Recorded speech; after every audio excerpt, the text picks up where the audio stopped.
Assalamualaikum warahmatullahi wabarakatuh. Perkenalkan, nama saya Nurlika Syafikri. NIM saya F2018 010070.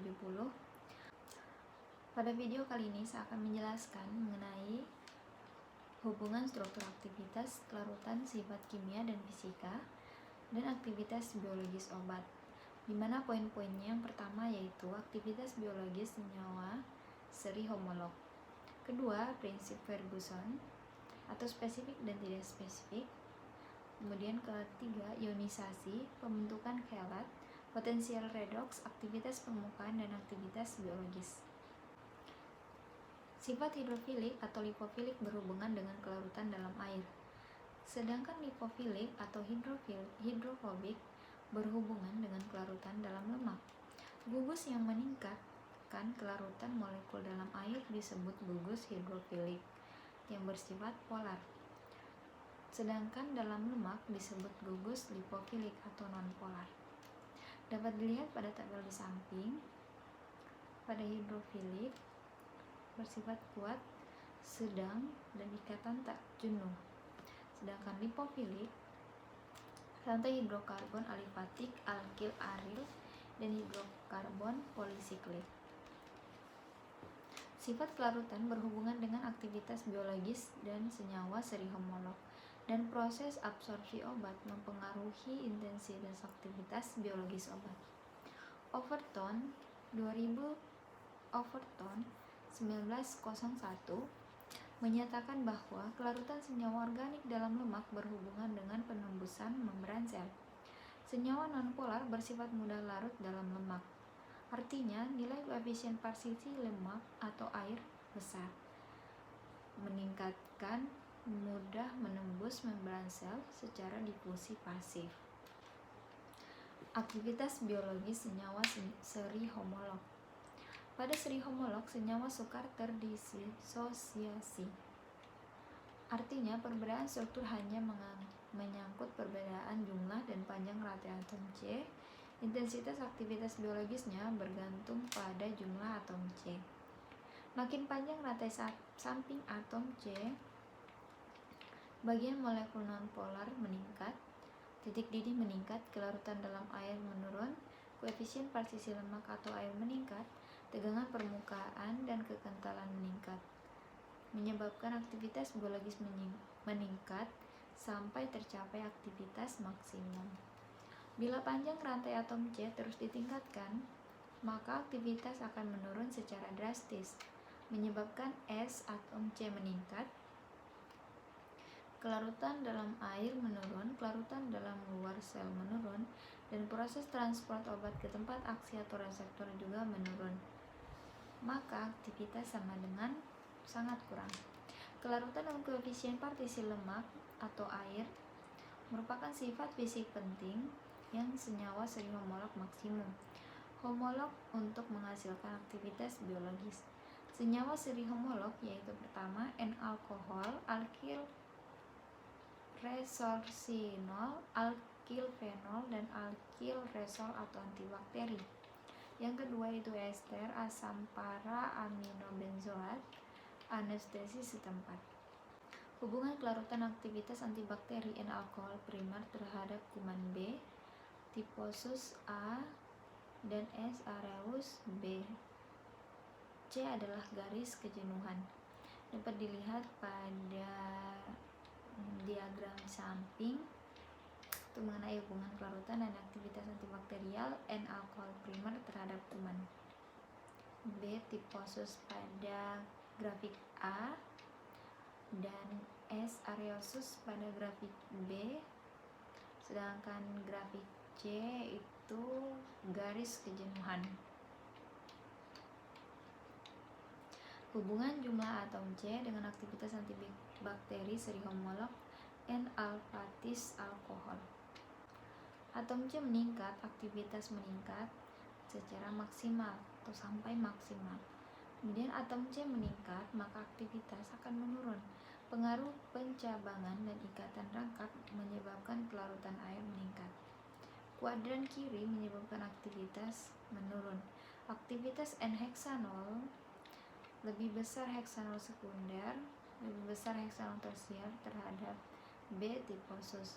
Kuadran kanan menyebabkan aktivitas meningkat. Aktivitas antibakteri seri homolog 4N-alkyl resorcinol terhadap Bacillus tifosus dapat dilihat atom C maksimal sama dengan 9 atau jumlah atom karbon pada rantai samping dengan koefisien yang mencapai 5,5. Dan prinsip Ferguson. Fuchner pada tahun 1904 menyatakan bahwa untuk mencapai aktivitas sama, anggota seri homolog yang lebih tinggi memerlukan kadar lebih rendah. Sesuai persamaan deret ukur sebagai berikut: 1/3 pangkat 1, 1/3 pangkat 2, dan seterusnya. Perubahan sifat fisik suatu seri homolog seperti tekanan uap, kelarutan dalam air, tegangan permukaan, dan distribusi dalam pelarut yang saling tidak tercampur atau menyebabkan juga sesuai dengan deret ukur.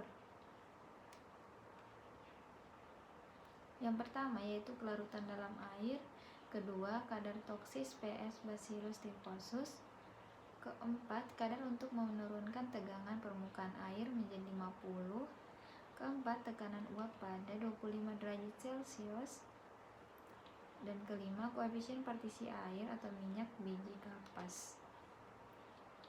Ferguson menyatakan kadar molar toksik ditentukan oleh keseimbangan distribusi pada fasa eksternal dan biofasa.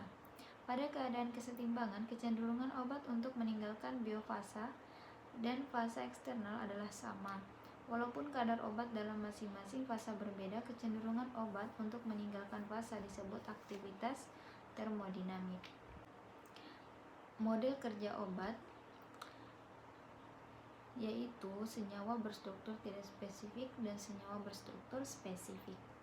Pertama, senyawa berstruktur tidak spesifik, yaitu struktur kimia bervariasi, tidak berinteraksi dengan reseptor spesifik. Aktivitas biologisnya lebih dipengaruhi oleh sifat-sifat kimia fisika seperti derajat ionisasi, kelarutan, aktivitas termodinamik, tegangan permukaan, dan redoks potensial. Sedangkan terakhir, efek biologis terjadi karena akumulasi pada daerah yang penting dari sel sehingga menyebabkan ketidakaturan rantai proses metabolisme. Karakteristik senyawa berstruktur tidak spesifik, yaitu pertama, efek biologis berhubungan langsung dengan aktivitas termodinamik atau dosis relatif besar. Kedua, walaupun perbedaan struktur kimia besar, asal aktivitas termodinamik hampir sama akan memberikan efek yang sama. Ketiga, ada kesetimbangan kadar obat dalam biofasa dan fasa eksternal, yaitu aktivitas termodinamik masing-masing fasa harus sama. Keempat, pengukuran aktivitas termodinamik pada fasa eksternal mencerminkan aktivitas termodinamik biofasa. Yang kelima, senyawa dengan derajat kejenuhan sama mempunyai aktivitas termodinamik sama, sehingga derajat efek biologis sama pula. Larutan jenuh senyawa dengan struktur yang berbeda dapat memberikan efek biologi sama.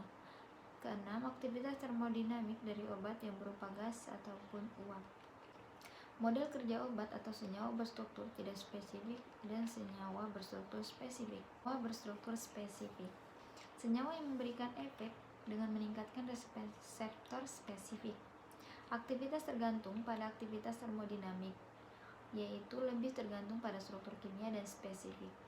Reaktivitas kimia, bentuk dan ukuran, serta pengaturan stereokimia molekul, distribusi gugus fungsional, efek induksi dan resonansi, distribusi dan interaksi dengan reseptor berperan menentukan untuk terjadinya aktivitas biologis. Karakteristiknya sendiri yaitu 1. Efektif pada kadar rendah. Kedua, melibatkan kesetimbangan obat dalam biofasa dan fasa eksternal. Pada keadaan ini, aktivitas biologis maksimal. Ketiga, melibatkan ikatan kimia yang lebih kuat dibanding senyawa berstruktur tidak spesifik. Keempat, sifat fisika dan kimia berperan dalam menentukan efek biologis. Kelima, mempunyai struktur dasar karakteristik yang bertanggung jawab terhadap efek biologis senyawa analog. Sifat fisika kimia dapat mempengaruhi aktivitas biologis obat karena dapat mempengaruhi distribusi obat dalam tubuh dan proses interaksi OKR. Sifat fisika kimia tersebut adalah ionisasi, pembentukan kelat, potensial redoks, dan tegangan permukaan. Ionisasi dan aktivitas biologis. Ionisasi berhubungan dengan proses penembusan obat ke dalam membran biologis dan interaksi OKR. Untuk menimbulkan aktivitas biologis, pada umumnya obat dalam bentuk tidak terionisasi, tetapi ada pula yang aktif dalam bentuk ionnya. Pembentukan kelat dan aktivitas biologis.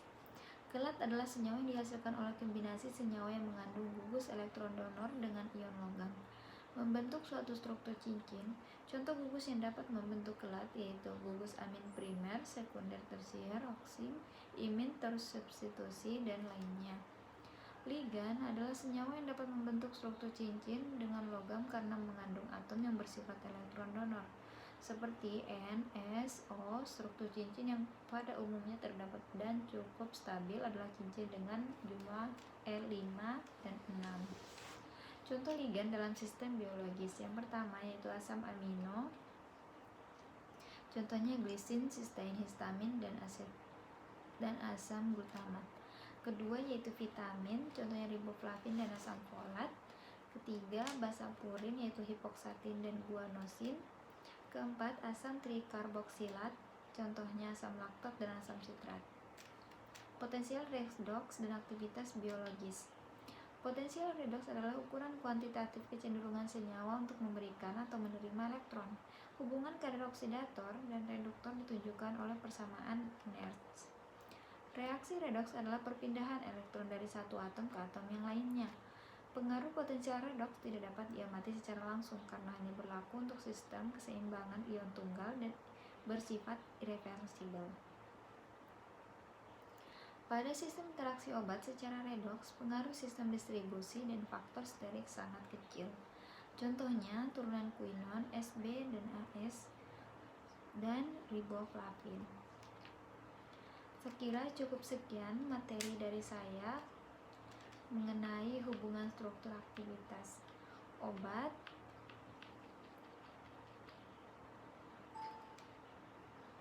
Sekira cukup sekian materi dari saya mengenai hubungan struktur aktivitas kelarutan, sifat fisika kimia, dan aktivitas biologis obat. Semoga video ini dapat memberi manfaat dan pembelajaran kepada teman-teman sekalian mengenai kimia medisinal. Lebih dan kurangnya mohon dimaafkan. Assalamualaikum warahmatullahi wabarakatuh.